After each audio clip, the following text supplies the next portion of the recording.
And I stop him and I said, what's going on? He goes, well, there's a fire coming this way. You need to get out. And I look at him, I go, well, how long do I have? Where should I go? And he points behind me and says, you're already too late. And I look behind me and the fire is rushing down the hill. I died that day. That was the day I died. And so the person you see before you, it's not the same person that was on October 8th. Yeah. That is not the same person that exists today.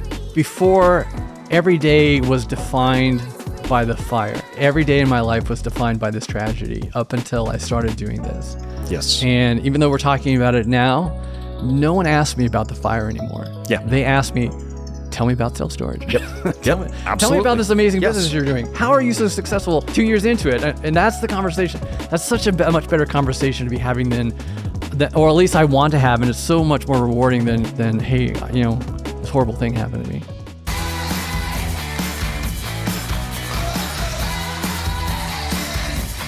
Welcome, everybody, to Self-Storage Income. And we are in Coeur d'Alene, Idaho at the Self-Storage Income event. It's absolutely amazing. Has been 4 years in a row.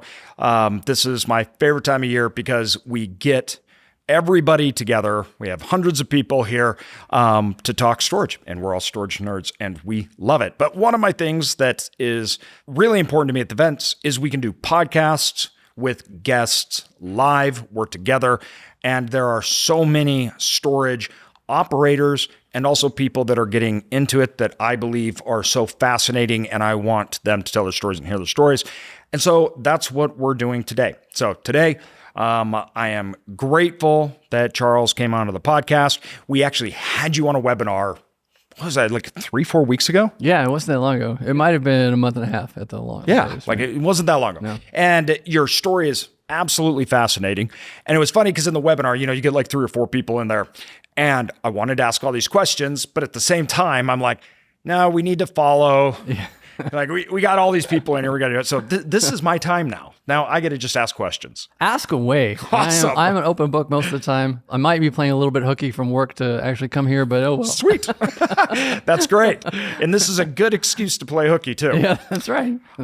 Your story fascinates me because of the reason it started. Mm-hmm. And you have 3-4 storage facilities now? We have 4 storage facilities. Okay. And then a mobile home park. And a up and coming mobile home park, yes. That's right. Okay. And this was all after 2017, right? Actually, we didn't actually start this until September 12th, 2022. Yes. And so this is where we want to start because if you don't mind, sure. This date was obviously a very important one for you. Uh-huh. So why don't you tell us, how did 2017 go for you? So it was October 17th, 2017 at 1:32 in the morning. And we're sleeping fine. And my daughter wakes up and she smells smoke. And I look around, there's no smoke. We lived out in the middle of the country. It's not uncommon that there's smoke. And about 2 minutes later, we hear on the bullhorn coming down a country road where no one ever makes any kind of sound. The sheriff's department is going, you need to evacuate, you need to evacuate, you need to evacuate. And I'm like, what? What's going on? And so I get dressed, get up, and the police officer is turning around in our driveway to go back down the road. And I stop him and I said, what's going on? He goes, well, there's a fire coming this way. You need to get out. And I look at him, I go, well, how long do I have? Where should I go? And he points behind me and says, you're already too late. And I look behind me and the fire is rushing down the hill. And all I could do was grab my wife, grab my daughter, grab the dog. We couldn't find the cats. We never found the cats. We piled into our cars and we basically raced through the flames to get out of Dodge. And that was it. Never saw any of it again. Just burnt to the ground. And it took us 3 days before we actually could get back onto the property where it used to be. And there was all these little flames. So PG&E wouldn't shut off the gas. I remember this because there's like all this furnace fire going, and it was all the PG&E gas hookups were on fire everywhere you went. And the guy eventually told me, well, we can't turn it off because it'll create back pressure. And then all of a sudden, everything's going to explode into the ground and you're going to have a huge thing. So, but that was traumatic. It was like walking in to the gates of hell. And it was just unbelievably devastating. Everything. I had I had coaxed my grandmother into giving me her piano with the understanding that I would learn to play the piano. And when she passed away, I got the piano, and I had been taking lessons to learn to play the piano, and it was gone. It was all gone. I got maybe a dozen lessons out of it, and it was devastating. There is nothing from my childhood. There is nothing from my past. If you tried to find me before 2017, you would not be able to find anything from me. There's just nothing left. I don't have pictures of my wedding. I don't have picture of my daughter growing up. I have nothing. Absolutely nothing. Now, this is obviously, I mean, hearing that makes me emotional. Yeah. I get it. You're extremely blessed. You and your family are okay. Yeah. And I get it that these are material things, but they're not. We're not, and what you spoke on here, you didn't say, oh, we had X amount of value in this and I lost all this money. So it immediately went to your grandma, your childhood, and your wedding, and your kids' youth, right? I mean, these are real, tangible things that you lost and you cannot see again recreate. I mean, a lot of times it's like you said, it's like the calendar stopped. Yeah, the calendar stopped. And I think you had said this yesterday, and it rung so true for me.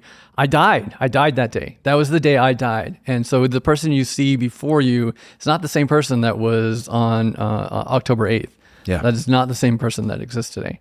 And so, yeah, I mean, you're right. I guess we lose value in the things that are gone, but none of that's getting replaced. I don't care. You could give me $1 billion. It's still not getting replaced. So what good is it? You get money and it just unfortunately makes you angrier. Getting money. It's just, I got the check for it. And I'm like, I was angry all over again. And I'm like, wow. Because you're like, thanks for the money, but I don't get it. Yeah. Like this, you can't replace it. No, it was horrible. And so, yeah. It is even retelling it. It's kind of, I feel.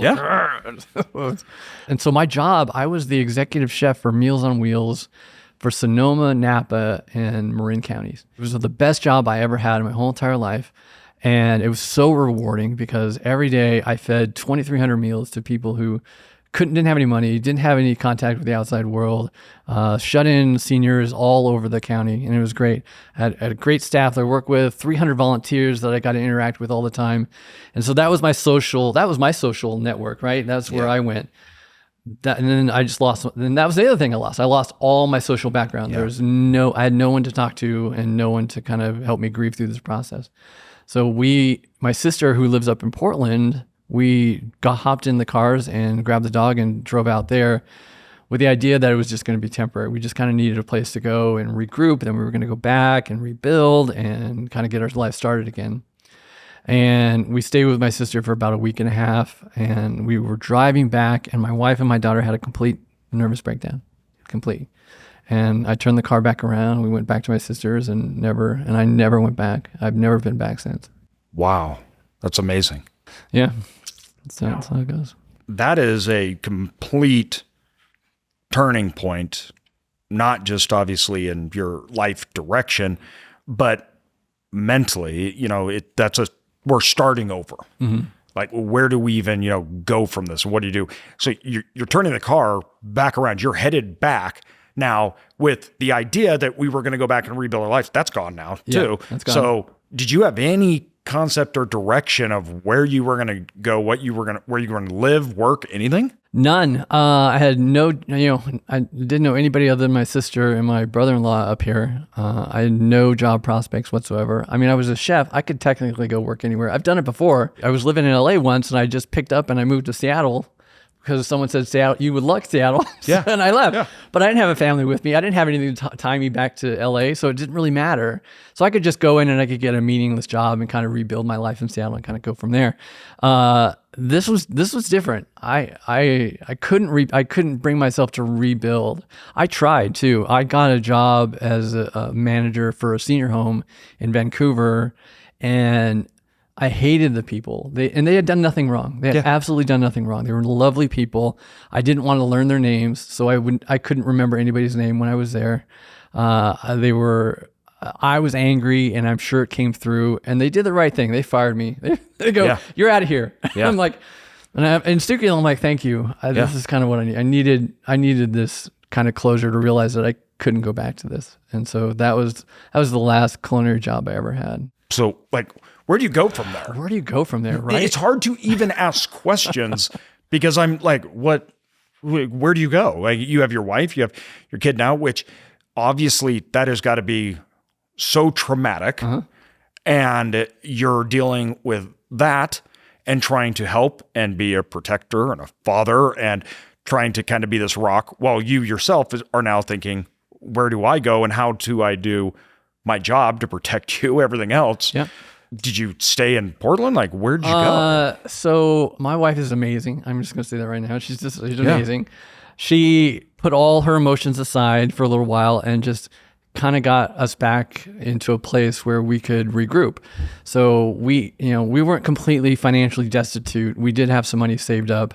We were actually in the middle of our house that we were going to build. We were going to add an addition to it.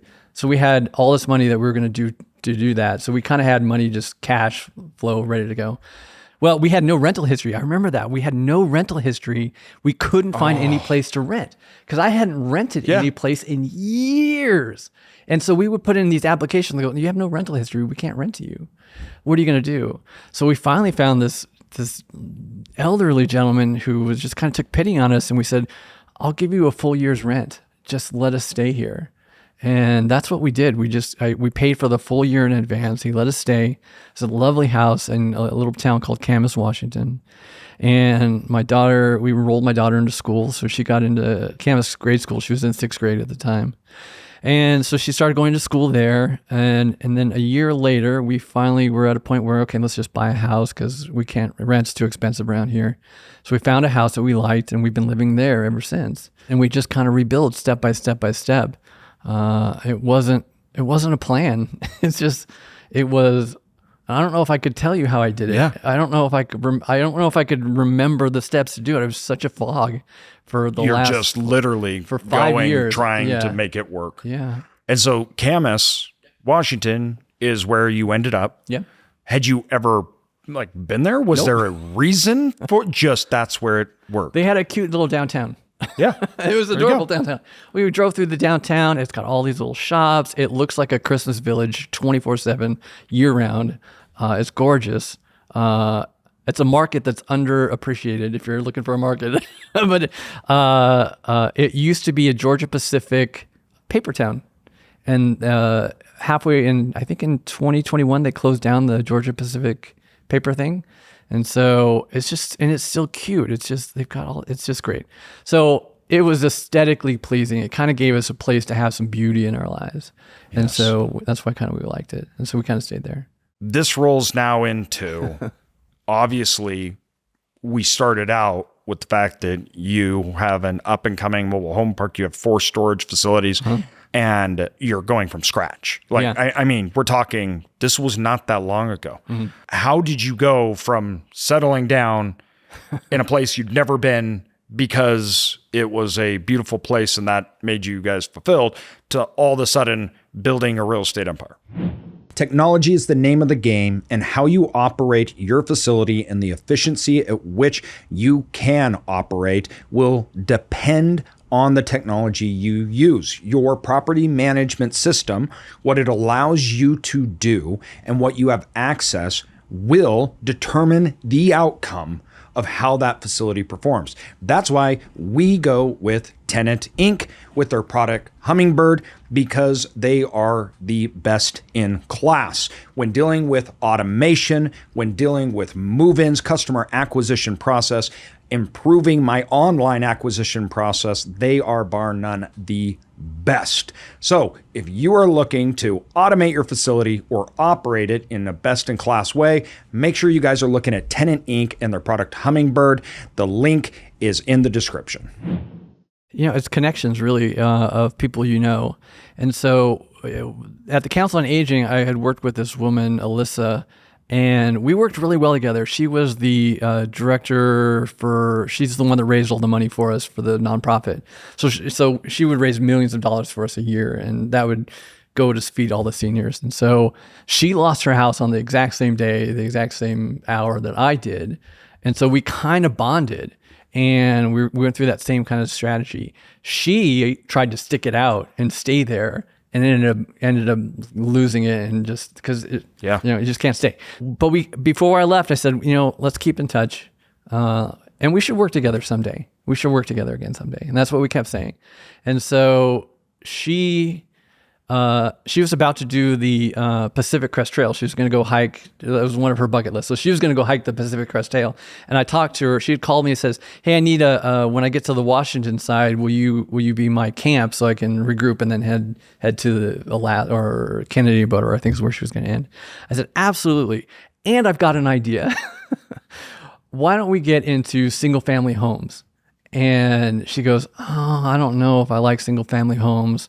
But I'll think about it." And so she was putting all her stuff, getting ready for this trip, into a self-storage in Bend, Oregon, because she was living in Bend, Oregon.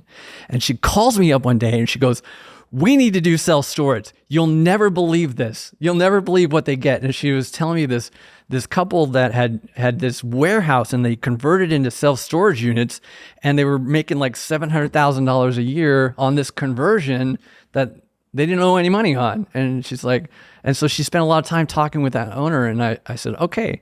So while she went on her hike, I said, okay, I'll do it. And I went and I did everything I could to investigate self-storage to see if this is where we want to go.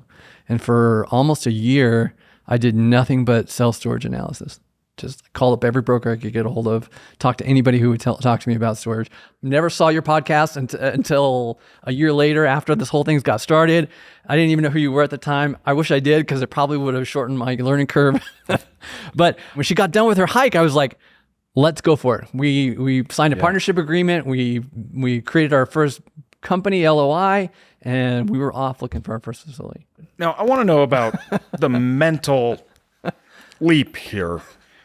Were you already looking at building real estate? Was that something that you're like, hey, I want to transfer out of my job and I want to build something of my own? Was that something you'd been working on prior to the fire? No, never. No. We owned our house. And it was paid for. For my whole life as a chef, I was the guy that got up at 4 o'clock in the morning, and I was at bed at home at 10 o'clock at night. My whole life was working, and it paid off because we had our house paid for. We had money in the bank. We were as financially sound as we possibly could be. And if the fire hadn't happened, I would have been content just sitting there and doing nothing. It was all paid for. I could have retired there and been happy, living off Social Security or whatever it was. But it was the fire. I was like, I thought I had it. I thought I had everything I needed. I thought I had everything I want. What else do I need? And to have it taken away from you so thoroughly is just unbelievable. Literally scorched nothing. Yeah, nothing. It's all gone. And I was like, I can't put myself in that position again. I can't be in that position again. What do I have to do to not be in that position again?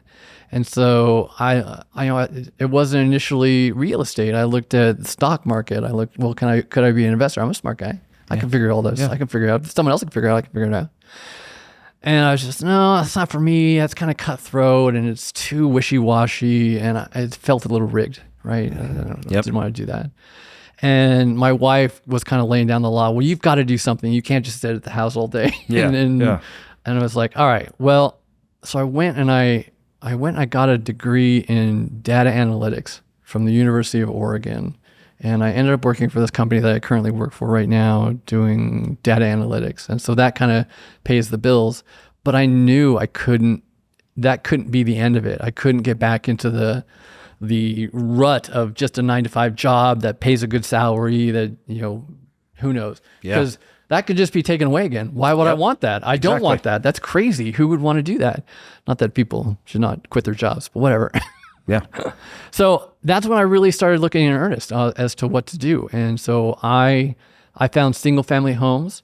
I was on my bike ride one day and I drove by a fourplex that was for sale, and I looked it up and it was, I think they wanted $150,000 for it. It was a dump, but it was just down the street. And I was like, I could turn that into something if I really wanted to. And then COVID hit and nobody was paying rent. And I was like, maybe single family homes isn't the thing to do. Yeah. Yeah. And so that's when Alyssa called me, and it was a series of events that are kismet. You know that word, kismet? It just kind of fell into place. And I was like, okay, there you go. There's so much diversification and self-storage. It fits that. It's too hard to take it away from me. If one person leaves, I'm not out 4 months of rent while I'm trying to figure somebody out. It just seemed like a better fit. And so I dived in because I was 50 years old. I just turned 50 years old. I'm like, I don't have another 50 years to kind of figure this out and kind of do it. I got to do it. Got to do it. So, I mean, that's kind of my why and that's why I'm laser focused on doing it. You know, so many stories I feel are wrapped around this concept of I would have never normally done this, right? Yeah. And even when I look at, how much my life changed when it was all taken away from me. Mm-hmm. And like you're like, it's all gone, right? There's nothing left here. Mm-hmm. Like that's how I felt about me, except with my body. Yeah. I was like, it's all gone. There's nothing left here. I can't do anything. It was all taken away from me in an instant. Mm-hmm. And prior to that, once again, I had full-time job. Mm-hmm. I was investing. I was doing those stuff. I wasn't planning on quitting. We weren't thinking about those things at all, right? It was, you had this clear path and defined way, and there was nothing to really move you off of it, even if it would have been better. Mm-hmm. And the change in your mind that takes place and how you process things and how you think through things when something like that happens, it really does change the way you see, like getting new glasses and you see a different world, both good and bad, right? Mm-hmm. It's not like I found a secret or something. No, actually, a lot of it is driven off bad things, such as fear, such as anxiety, right? But it's this idea that I have to do something with it because now I have it. And that was a big driver for me, where I was sitting in the wheelchair thinking, I got to go home, and who am I now? I don't even know, right? And so it was like, what am I going to do with this? Yeah. Because I didn't choose it. So it's like I can either use this or figure out something to do. And your story just so much reminds me, like I'm left with this. Yeah. I can't change it. There's nothing I can do with it. So there's nothing that can be done. You can't go back in time. Nope. You can't give your family back memories, everything. It's all gone. So we're going to either make this more or it's going to define us and sink us, right? Yeah. This is the kind of thing is that my partner, I think us getting this might have saved her life. I was watching her just from time to time. We would go visit, just deteriorate. And I think this gave her a purpose. And she's a great operator. So she takes all the calls that I don't want to take, talk to the people I don't want to talk to. Yep. And so she's a great partner. And so, but it saved us both really, because it's before every day was defined by the fire. Yes. Every day in my life was defined by this tragedy up until I started doing this.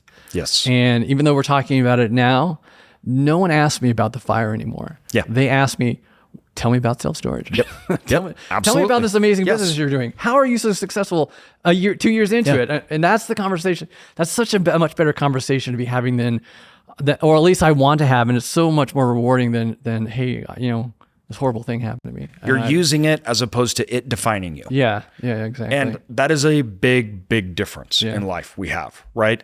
And I wish, and I often tell people, like the best thing you could ever learn is to not wait and let something like that happen. That's right. Right? And I talk about this all the time, eventually our proverbial treadmills will end. It's actually guaranteed 100%. Yep. You will stop being able to function and work like you do today. This thing that you're doing, this track that you're on will end. It will shift. But a lot of times we get in our groove and our comfort. And so we just don't, we don't think about it. And that really closes us off to opportunities. And it's amazing the 10% work in another direction, how it yields results that are so disproportionate to extra work doing the same thing you were previously doing. Yeah.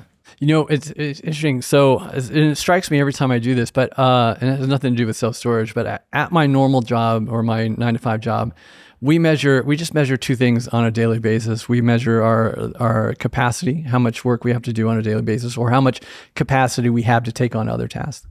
And we measure our morale score.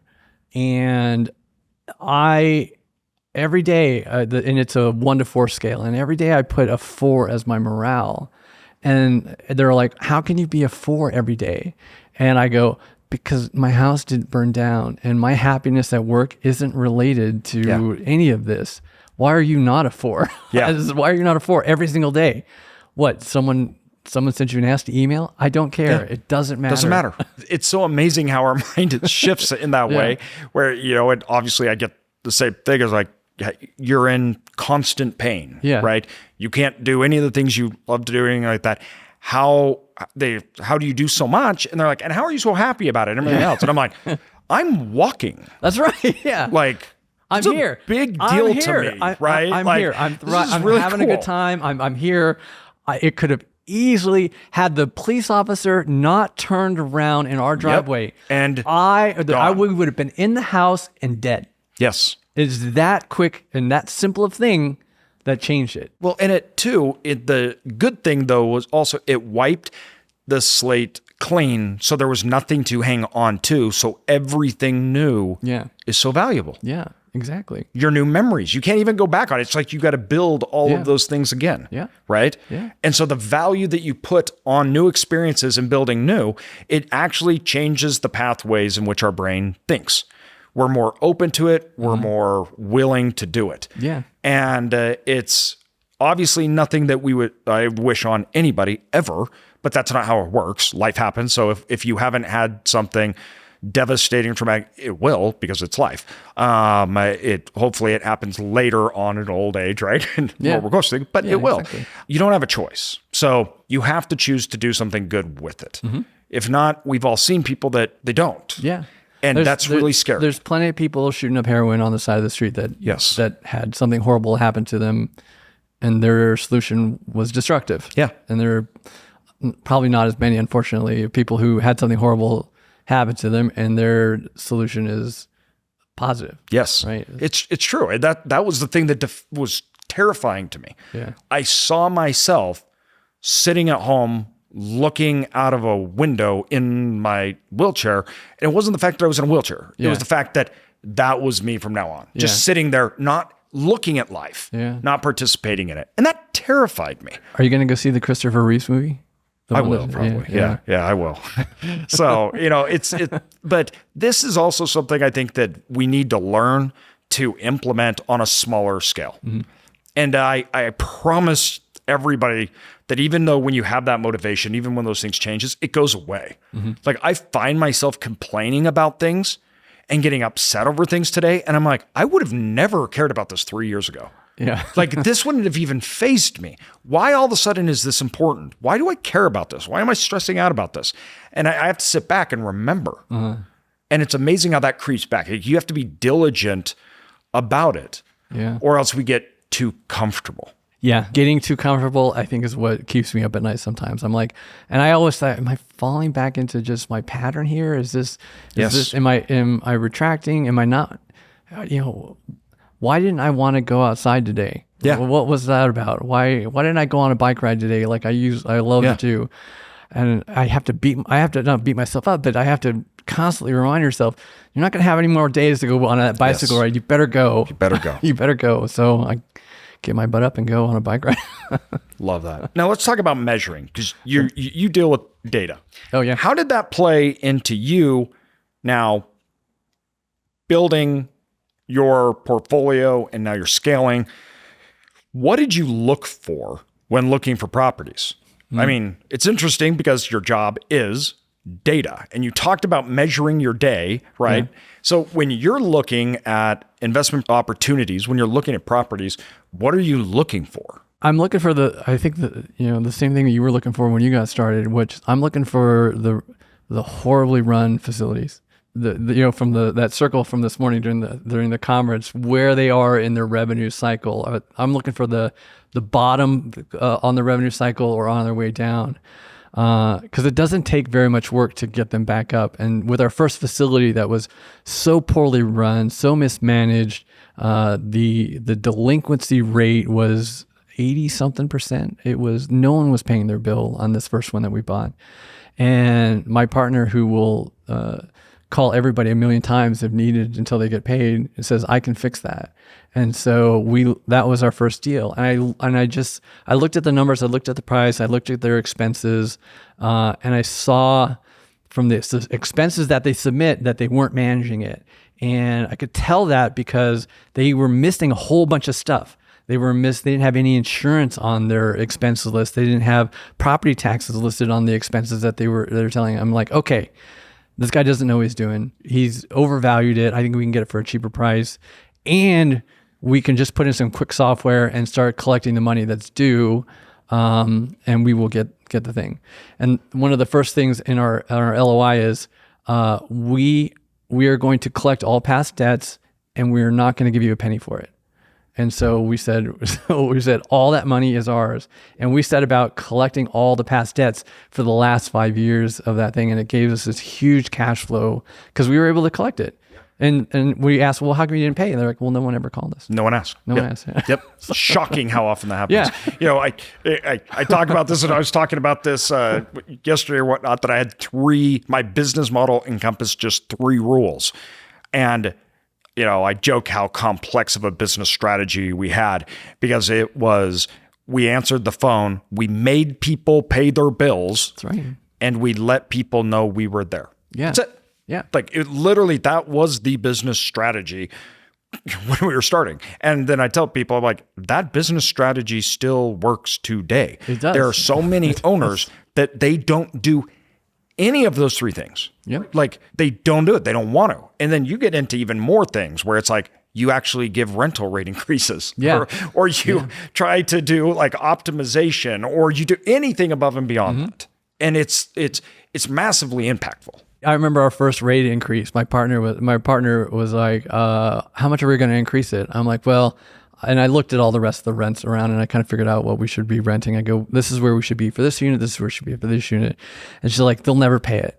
There's no way they're going to pay that kind of increase. And I'm like, sure they will. I mean, where are they going to go? Where are they going to go? We're already the lowest. Exactly. What are they going to do? Yeah. And we did. And I think we lost 8% of the people. Yeah. But we were making so much more. More money. Exactly. Lose 8%, but you increase the revenue by 30. I'll take that all day long. And I was like, that's how it's done. Let's do this again. Yes. Let's do this again. And when I said, let's do this again, that's when I was like, oh, how do I do this again? Because one of the struggles of getting our first one was, it wasn't that I couldn't find the facility, it's that I had no relationship with anybody. I couldn't get a bank loan for a commercial thing.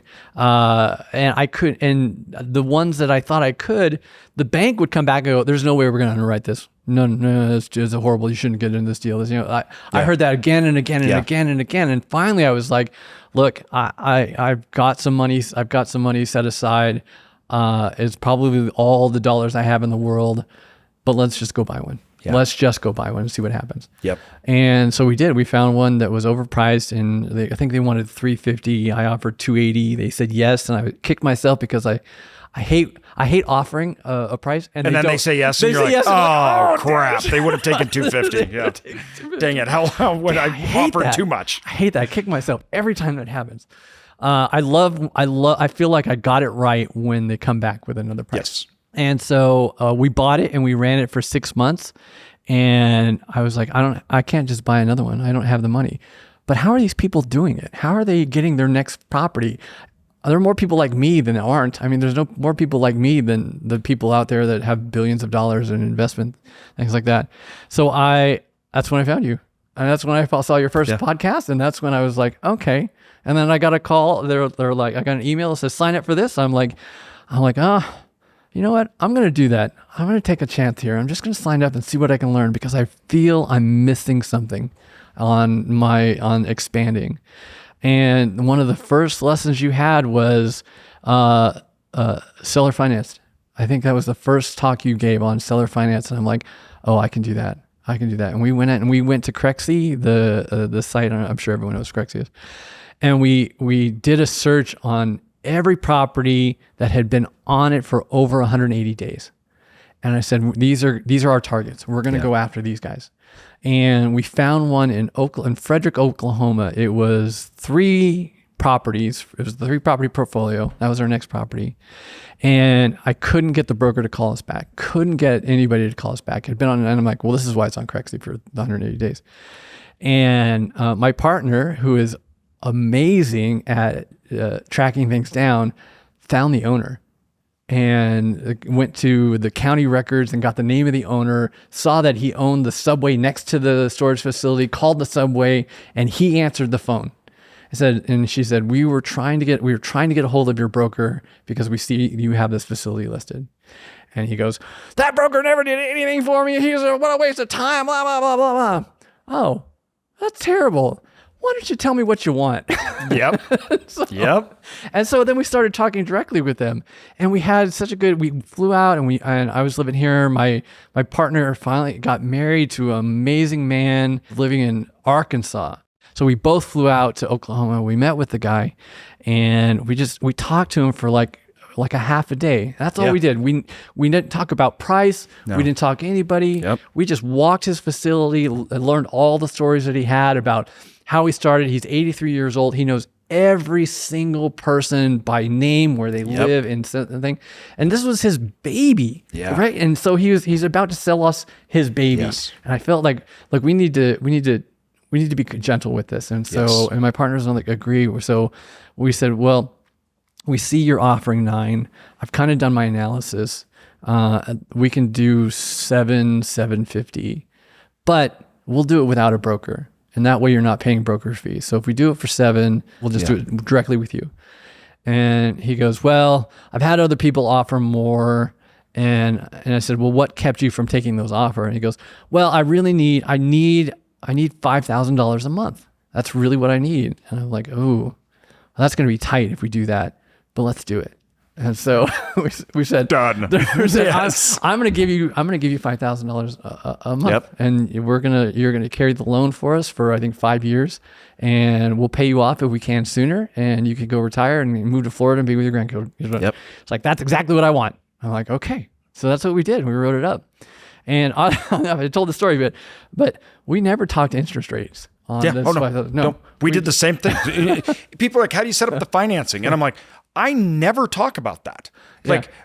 No, we talk about what do you need? Our first one that we did, it was how much do you need to pay off your house? How much do you need to move to Arizona? Same thing, literally was moving to Arizona. And then it was, all right, how much a month do you need to make? And that is the terms. That's how we created it. It wasn't about what interest rates were, or what the spread was, or nothing. Well, since we never mentioned it, we never wrote it in any agreement. So we got it for zero interest. Zero interest. Yep. I love it. My partner was like, should we talk about interest rate? I'm like, no, we shouldn't. No, why bring it up? Why complicate things? Exactly. Because at the end of the day, all you're doing is, whether you're buying it, selling it, financing, anything else, it's 2 parties coming to agree on what they need out of the deal to make it work. That's right. That could be anything. Yeah. That could be, I want you to buy me a plane ticket so I can go travel around with it. It doesn't matter. It's whatever the 2 parties want. Yeah. When you complicate it with things, especially things that sellers don't understand, you can kill deals quick. When you go to a seller that's like, listen, I just need $5,000 a month. I need to move down south. I want to be with my family and I want to get rid of this thing. And you're like, why don't we talk about amortization rates and how we're going to do a floating interest? And then we'll get into the details of the contract about what happens during defaults. The owner's like, yeah, I'm not doing this. We're done. Yeah. No, an 83-year-old guy. He was a savvy business guy. I'll give him that. But he's 83. He doesn't want to talk about it. No, he doesn't want to talk about it. This is what I need. Are we doing a deal or not? Absolutely. We're doing that deal. I'm doing that deal every day. Every day. That's amazing. And 2, this is how we started. When we were doing it, we had to do seller financing because we couldn't get bank loans and debt. And when people are like, oh, well, I don't have money, or banks won't give me money, I'm like, okay. Yeah. There's no rules and requirements that say you have to get U.S. Bank or whatever bank approval and use their terms to get this done. That's not how it works. And I think that people make things so much more complicated than they need to be way too soon. Yeah. Like, that human connection really pays off, and you really get down to what matters. And then when people feel that you had, I'm sure that him you talking to him and understanding that you knew his concerns. Yeah. You knew what he needed. Think about the trust that builds. Yeah. Because you're not talking, you're saying, what do you need? How can I help you? All of a sudden he's like, you're actually looking out for me. We're not talking about this other stuff. We're not talking about the things that you or some broker wants. It's what I need. And that builds trust. Yeah, and I wasn't some stupid, or like they say in Oklahoma, you're not one of those California investors, are you? Yep. Uh-huh. I'm like, no, I'm in Washington. No. As I tell him to move my phone number away so he can't see it. I'm like, no, my partner lives in Arkansas. Yep, exactly. And the fact that we actually went and talked to him, I think, was the key point, because everyone else was over the phone. Everyone else was just like it. But we wanted to see the town. We wanted to see what it was about. We wanted to know that, hey, we're going to invest in this facility. We're going to do what we can, but we got to secure our investment here. We got to make sure that we're making a good decision. One of the things that low interest rates did was made everything transactional. Yeah. Free money made lots of money, and everything was very transactional. And it was all about just how much money can I make on this and what can I do that? And that takes away, especially if you're starting out and if you're a beginner, all the advantages that you have, because that is a money game. You're dealing with, private equity. You're dealing with funds that all they're looking at is spreads on cap rates and interest rates, third-party management. They're doing it in numbers and they're moving capital around. Mom and pop investors, that the idea of you're not one of those California investors, right? That's actually what they're talking about. It's not necessarily California. Yeah. That's what they mean. Yeah. This is a transactional quick thing, right? This is Wall Street kind of stuff. They don't like that. No, they don't. And when you're a beginner, that's amazing because that's what you don't have. You're not a hedge fund. You're not a bank. You're not one of those things. So you actually have a massive advantage over other people. Yeah. And yet most beginners don't use that. All they see is the disadvantage, and they're not creative. They won't talk. They won't do those things. The thing that you have to do, though, is you have to put in the work. Yeah. You got to fly down there. You got to meet him. You got to talk to him. Yeah. Right. You got to fly down. You're right. You got to fly down. You got to meet him. If I have to give someone one piece of advice, go to the facility. Yes. Go to the facility. Even if you're just going to meet the broker, the fact that you went to the facility when they're looking at offers and they're trying to figure out who's serious and who's not, it's the guy who went to the facility that's absolutely serious. I've had that so many times where the owner will literally say, everybody else, the only people that came, they were employees. Yeah. If they came, these other guys haven't even come to the facility. He's like, you're the owner. You came, you shook my hand. Yeah. And you asked about my facility. So when it came time to pick and choose, he goes, he's the only one I know. Yeah. I don't know who these other people are. I don't know if they're serious. I don't know what they are. These people only come to the site, go with him. Even when we were a lower offer, we had people that took our offer because of who we were, the fact that they met us. And it was like real personal, $250,000 less than the next offer. And they still went with us. Yeah. That was $250,000 savings because I got on a plane and went and met the guy who I'm trying to buy his business. It's kind of a no-brainer. I mean, it's just one of the things that my partner and I talk about all the time. Did you see it? And I'm like, no. I'm like, hey, I think this is a good investment. I'll do the numbers on it. I'll write it up. She'll go, well, did you go see it? I'm like, yep. I'm like, no, but but let's go see it. That's right. Let's go see it. And so that's when we hop on a plane and we go meet. They're good little vacations for us. We treat them as little vacations, so we have a good time. I hear people all the time say, well, I've called these owners and they just said no all the time. I'm like, okay, but have you gone and seen any of them? Because when you call somebody up, first of all, we're in transactional mode. Do you want to sell your facility? No, I don't know who you are. Yeah. I don't know what you're about. I know nothing about you. You're on the phone. You call me up. I'm busy. I got my kids running around here. I'm dealing with the customer. No, I don't. Goodbye. Hang up, right? Yeah, exactly. That is your first reaction. Yeah. It is not, yes, would you like to know my personal financial information on my business so that you can come up with an offer? No, that is not people's first inclination to do to a stranger on the phone. Although right? that's my response, because now that I'm an owner operator, right? Yeah. That's what I get, those phone calls. And this is funny. I was talking about this morning. I'll get those phone calls, and I'm a businessman. Mm-hmm. You want to buy it? I want to sell it. Always for sale. Let's talk about it. But they will go, do you want to, we are interested in purchasing your thing. I'm like, okay, that's great. I'm entertaining an offer. And they'll go, well, tell us about your facility. How many rooms does it have? And I'm like, what do you, you called me. You don't know. You don't know how big it is. You don't know anything about it. All this is like, call me when you know. Yeah. Or don't call me anymore. Yeah.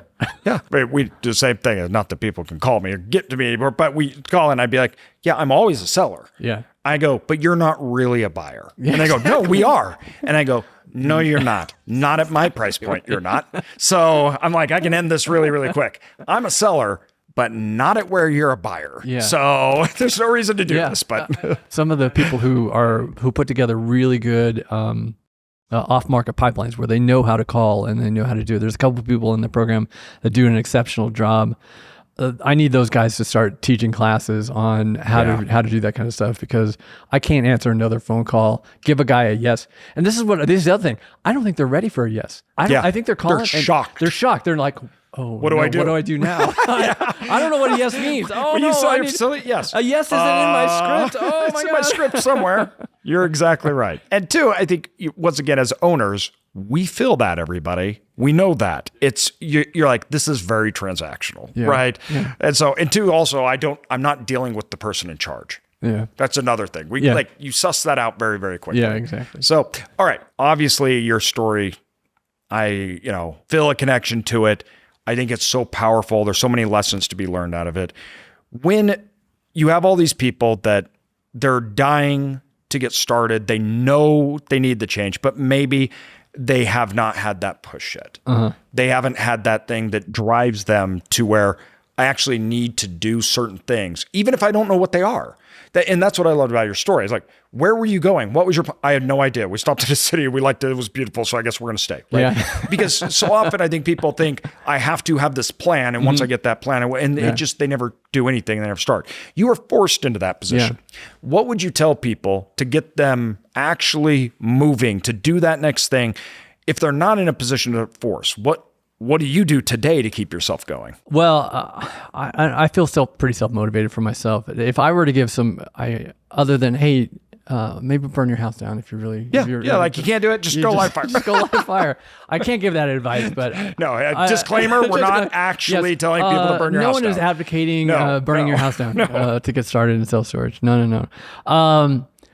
You just got to do it. It is that Nike slogan, just do it, right? It's, I don't know. I struggle with this. How do I motivate someone to do something that they should do? Yeah. And all I can do is, well, this is what I did. Yes. And so when they're it ended up working. And it ended up working. And they're like, well, weren't you afraid? And I'm like, I was terrified. Yeah. Every dollar I had was into this. And I was like, am I going to get this back? I have no idea. And you had nothing even at all to fall back on. It was all gone from the fire. Gone from the fire. So what am I going to do? So maybe unfortunately, I had to make it work. I had no choice but to make it work. I don't want to have other people have to be in that position, certainly. But I think you have to have the mentality that I have no choice but to make this successful. Burn the ships. Burn the ships down. Yeah. What isn't that? That's what Christopher Columbus did. Not that he was a great guy, but not Christopher Columbus. It was the conquistador. He was. He wasn't a great guy either. No. But point being is, I think that actually killed him. Burn your ships. Like showed up on shore. Yeah. They all wanted to go home. So he went and burned all the ships down so they couldn't. Yes. They had no choice. Yeah. We're going to go through the swamps of Florida. Yeah. Half of you are going to die, but we're going to do it. Yeah. Right. And the moment you do it, then you realize it's not that bad. Mm-hmm. I'm going to make it. I'm going to make it through this. Yes. It's like cliff divers, I'm sure, go through this. Like, how do I throw myself off a cliff? Yeah. And then they do it. And then they do it. Okay. And they go dry the towel off, and then they're off to the next cliff. So you just got to do it. You just got to do it. That's really the best advice I can give, is just go do it. I think that is the best advice. Yeah. Where can people get a hold of you? Anybody would like to reach out and talk to you? Well, you can always reach me on Instagram. I'm at deal-lock.com or 71, deal-lock71 at Instagram. I don't know how that works, but that's where you find me.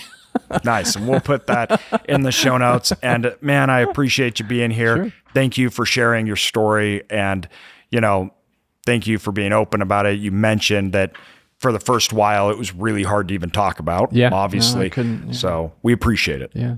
Thank you. Thank you very much.